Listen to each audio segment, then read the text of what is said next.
Now, starting with the brief history about banking. Before learning banking, I think it is very important for us to understand the brief history of banking in India.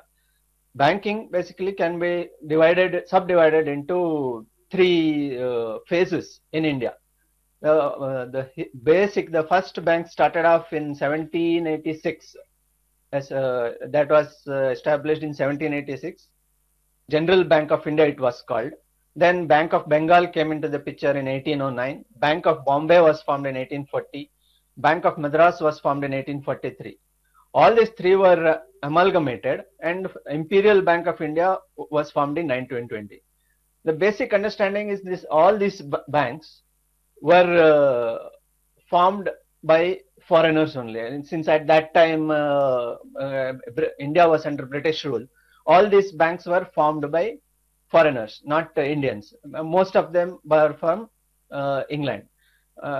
Subsequently, looking at the need for Indians, banking requirement of Indians, Allahabad Bank was started in 1865, Punjab National Bank was started in 1894, Bank of India in 1906, and State Bank of Mysore. At that time, it was called Bank of Mysore, was started in 1913.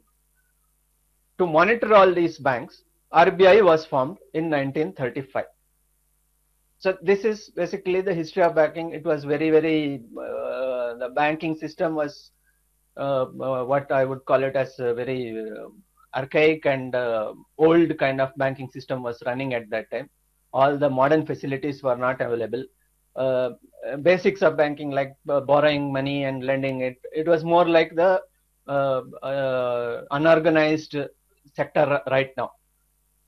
In From 1955 post independence, uh, all the name of there were a lot of changes made and more relevant to Indians.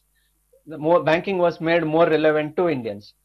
So at that time, the first change that was made post independence was that Imperial Bank of India's name was changed to State Bank of India, and seven other banks were made subsidiaries of State Bank of India in 1960.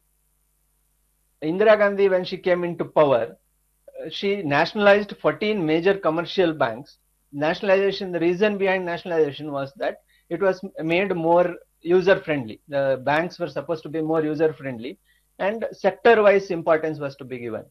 Previously, before nationalization, banks were controlled by major business houses, and they were looking at particular sector of business only. For example, Allahabad Bank, if you take the example of say Allahabad Bank, it was majorly catering to the needs of people of Uttar Pradesh. So it was not very focused on other sectors.